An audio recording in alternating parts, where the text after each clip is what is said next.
It's been a few days since we got promoted to League One, and while we've achieved back-to-back promotions, I'm still a little bit disappointed we couldn't win the league, but it is what it is. If you'd offered me promotion at the start of the year, considering we wanted just to stay in League Two, I would have bit your hand off every day of the week.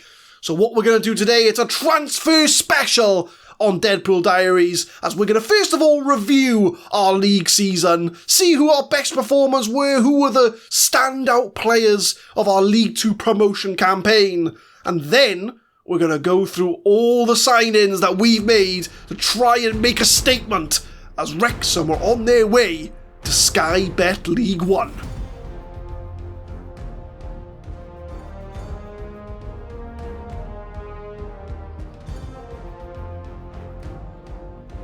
What's going on, guys? My name is Adam, I am a Super Swan, and welcome to episode 16 of the FM21 Deadpool Diaries. And as we mentioned, we're going to start with the season review, with Wrexham getting unlikely back-to-back promotions.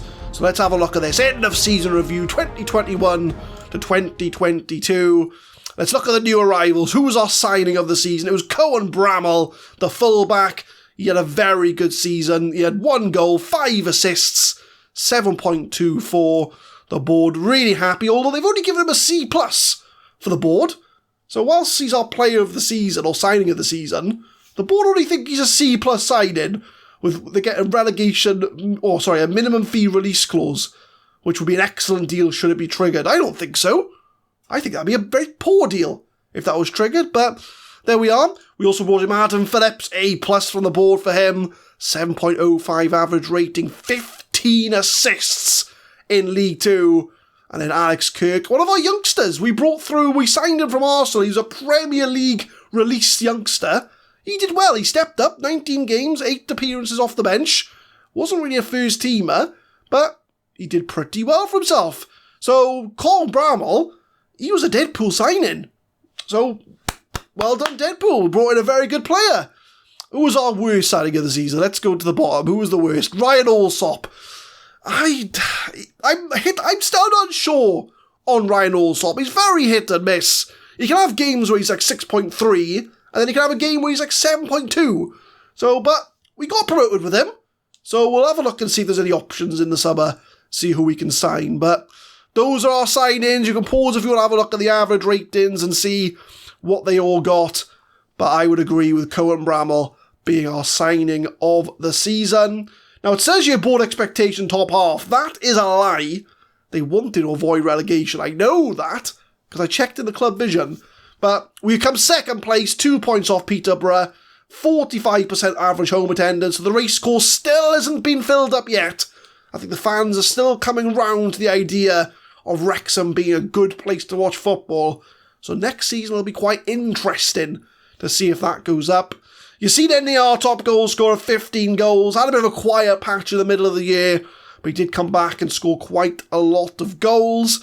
But when is he going to hit his level? I'm going to stick with him for now. He is out of contract at the end of the season. Let's have a look. Is he still out of contract? Yes, he's still out of contract at the end of the year. So we are going to see if we can try and bring in NAR on a permanent basis. But second place in the league, I'm very happy with that. Still a bit disappointed we didn't win the league, but it is what it is, and we did get automatic promotion. Biggest win was the first game of the season, 5-1 against Bolton. We showed that off on camera, and the match to remember was the 3-1 win over Peterborough in October, with Callum Barlow grabbing a goal there. And the goal of the season was Mark Jewell, our youngster, against Harrogate Town. So I always forget how to view these, because you can't view it through there.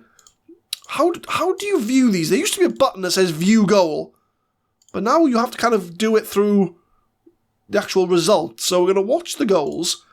It's the first one, so it's Mark Jewell, who got the goal for us. Is this going to load? Are we doing anything, game? Right, here we go. So this is the goal. So Jewell wins the ball in his own half, comes into the middle, he keeps on going, takes a shot, top corner. It's a brilliant goal from Mark Jewell, to be fair.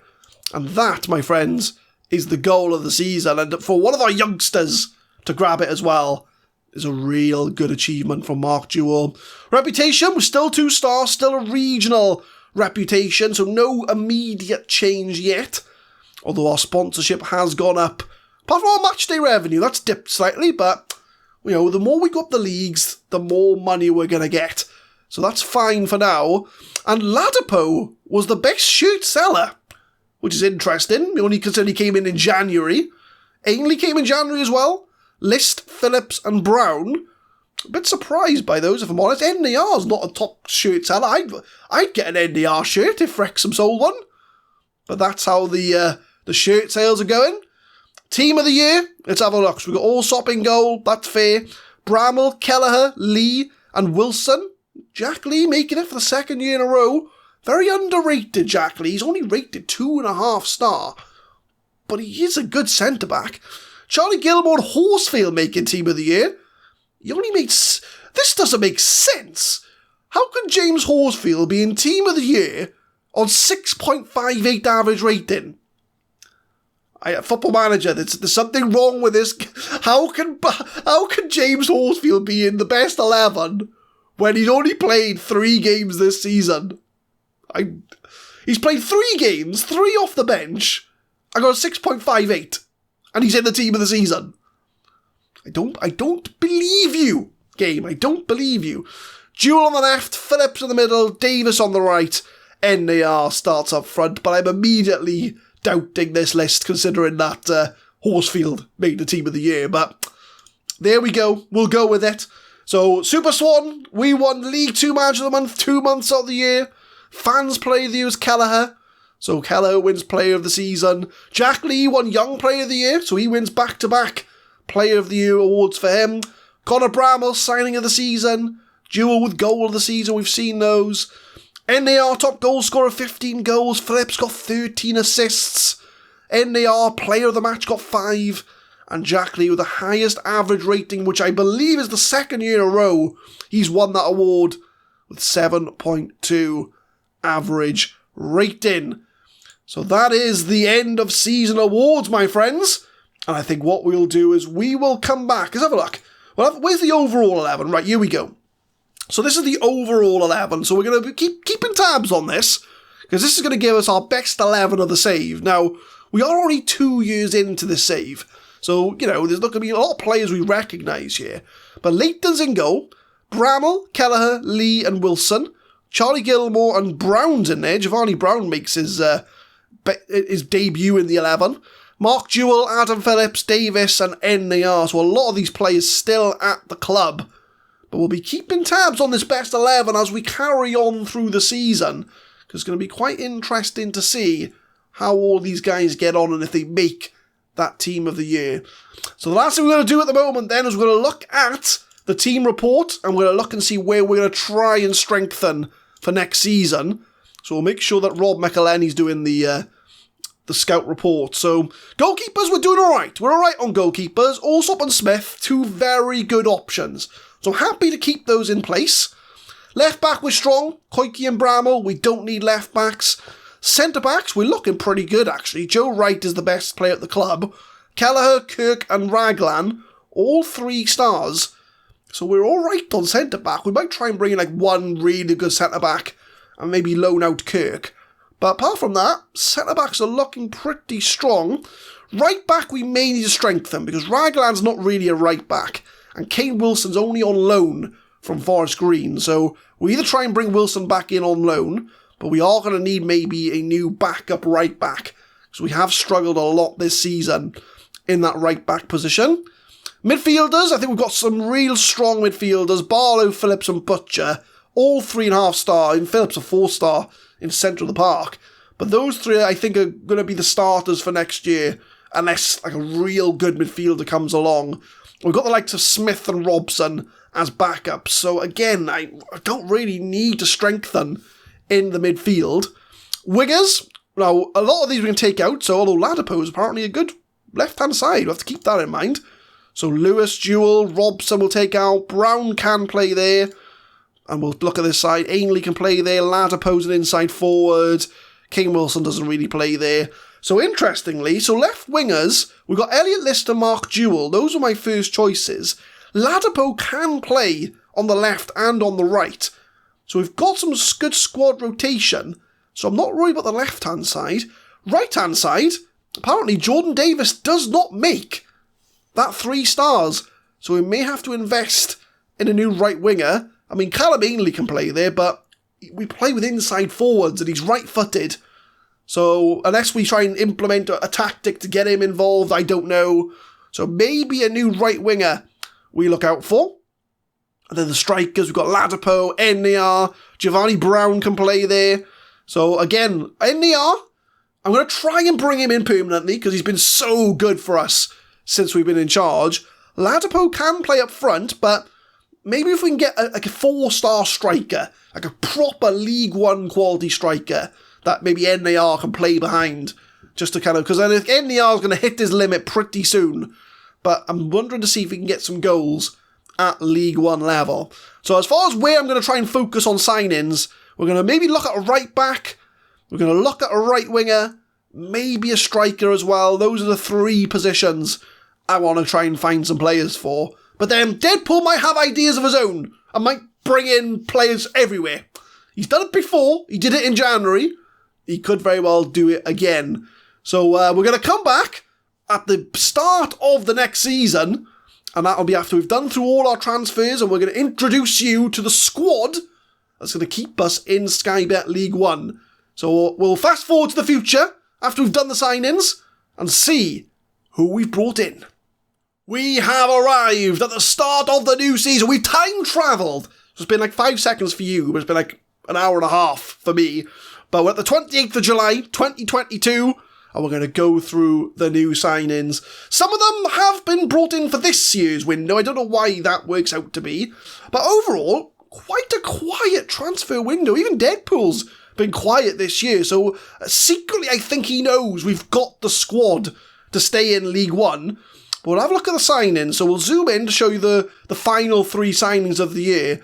So Deadpool brought in Jason Nae Smith from Burton Albion for 200,000. I think he recognised just as much as me that we needed a backup right back. So he comes in, 3-star current ability, he's only on a squad player contract, so he's going to be operating as a backup, but very solid player, decent physicals, very decent mentals. You know, he's a League One player level. He played at Burton Albion last year in League One, so he's got that experience. And Deadpool, another good signing. He's been pretty good recently on the signings, but the other 2 are your standard, typical Deadpool, I want to spam under 23 players. So Alex Solomon, 1-star current ability, 3-star potential.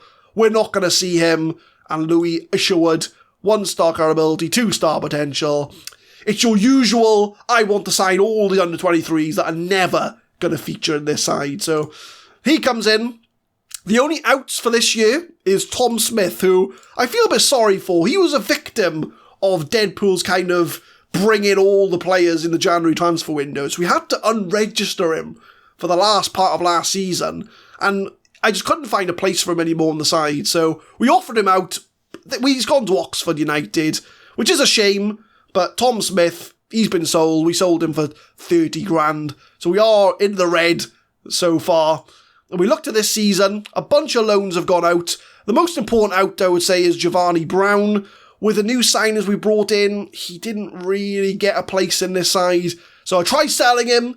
He didn't like me trying to sell him, so I loaned him out instead because he was getting a bit unhappy, talking to the press. So I just went back, get rid. Get rid. So Giovanni Brown, he's gone on loan to Salford. I think we're even paying his wages, to be honest, which at this point, I just wanted to get rid. So Giovanni Brown, he's out of the club. But only 3 signings we've brought in. And I'll show you them all together. So Jack Burchell, again, another under-23 player. We're not going to see him. But Rodel Richards, I brought Rodel Richards in. He's a striker, 3.5-star current ability. He's got potential for 4.5-star. Released by Spurs at the end of last year. So he's not played first-team football. This is his first club that he's going to be playing first-team football for. But comparing him to NAR, he's got a lot of upside to him. He's got some good pace, good finishing. I think at this level, he is going to tear it up as a pressing forward. So he is intended to be our first choice striker this year. with NAR playing in behind him as a backup and a rotation option should we need him. And then a player that I brought in, a player I'm very excited about, Jamal Baptiste. We've got him on loan from West Ham. We had to pay 300 grand to get him in on loan, but he's a fantastic centre-back. 3.5 stars, 18 years old, 16 heading, 16 marking, 16 tackling. He's got acceleration and pace, and his passing is 11, which isn't the best. But what a player, 6'3". He's got amazing stats for defending, and I think he's going to tear it up at this level. So Jamal Baptiste, we got on loan for the end of the year, and that is pretty much it. So as I say, very quiet window. Deadpool's quite quiet as well. He didn't really bring anybody in. I looked at free transfers, see who was released, see who we could bring in, but again, there wasn't that much options. And it kind of shows really the strength of our squad, which I will show you the tactics. So this is going to be the kind of the first team as we go into the first game of next year. So we've got Allsop in goal. He's still 3 stars. Bramall 3.5 star. Joe Wright and Baptiste. Baptiste comes in to be the centre-back to go alongside Wright. Very strong there, with new signing Nae Smith coming into the side as a 3-star wing-back. Barlow, Phillips and Butcher. We already had a core midfield that were very, very good. And Barlow's now got his favoured number 6. Callum Barlow, remember, he's from our youth academy. I think he could go with us up the leagues. I mean, he's played in every division so far. National League, League 2. He's going to be playing in League 1 next year. I think he could go up the leagues with us. I really hope that we can stick on or keep on to Callum Barlow. Because at 18 years old, he looks like a fantastic midfielder.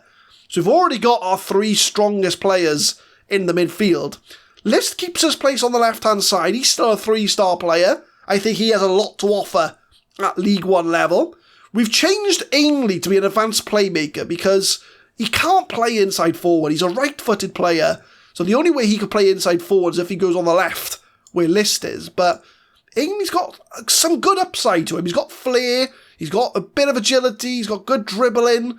So I want him to try and kind of be a bit of a nuisance on that right-hand side, because we are going to see, obviously, the ring-back push up to try and, get crosses into the box. So Ainley, I think, is going to kind of hover around this kind of area. So he's going to maybe drop back a little bit to get the ball from the midfielders. He might even drift into the middle, try play some balls into the strikers. So he's going to be roaming a little bit on that right-hand side, which is going to allow Nae Smith to kind of take his slot going up and down the right-hand side. So we're going to trial him at advanced playmaker, see how he works out. And of course, we've got new signing Rodel Richards. He's going to be up front. And our bench is looking pretty strong as well. We've got Smith, Wilson, Raglan, Robson, Charlie Gilmore. Charlie Gilmore's a player who we bought in the National League. I think we may have found his level at League 1. He's only got 1 year left. His time may be coming to an end pretty soon. But we've got a very good squad. And if I show you the squad depth kind of out like we did for the transfer window, we've got some very good options now. Some of the stars have readjusted because of the new signings we've brought in, but that goes to show we've got a real good starting 11. I think defensively, I think we're lacking a little bit, but, if I drop this down to 2 stars, we've got Kelleher, Jack Lee, Alex Kirk, all happy enough to step in if we need them to. But I'm looking forward to this year. I think we've got a good squad. We're preparing for life in League 1. And next episode, we're going to show Rotherham in the EFL Cup and Shrewsbury in League 1. So that's going to give us a good kind of idea as to where we sit compared to our League 1 rivals.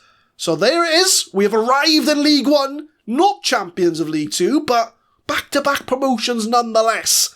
And next time we're going to start our League 1 campaign in the Carabao Cup against Rotherham, who are in this league as well. Yeah, they're 18th. So it's going to be a good kind of test to see how our signings look.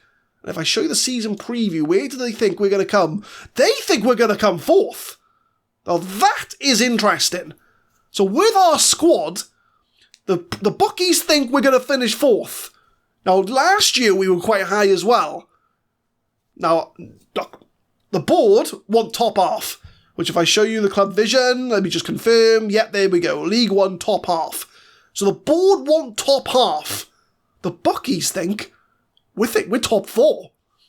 This happened last year, and we got promoted, so let's not count our chickens. We're going to aim for top half. That's what the board want. And if we get dragged into a promotion race, even better. So I'm going top half. The bookies think top 4. Well, we'll see what happens. We'll see how far we get. But tune in next time. We will kick off our season. And fingers crossed, we can give ourselves a good showing as we're edging very slowly up the leagues. But leave a like if you enjoy, guys. Subscribe to the channel for more Football Manager 2021 content. We will be uploading Deadpool Diaries every Monday, Wednesday and Friday, 6 PM GMT. And tune in next time as Wrexham kick off their League One campaign. 3rd season in, we've had 2 promotions. But can we carry on this good run and make a great start to League One football, a league where Wrexham were 15 years ago? Thank you very much for watching.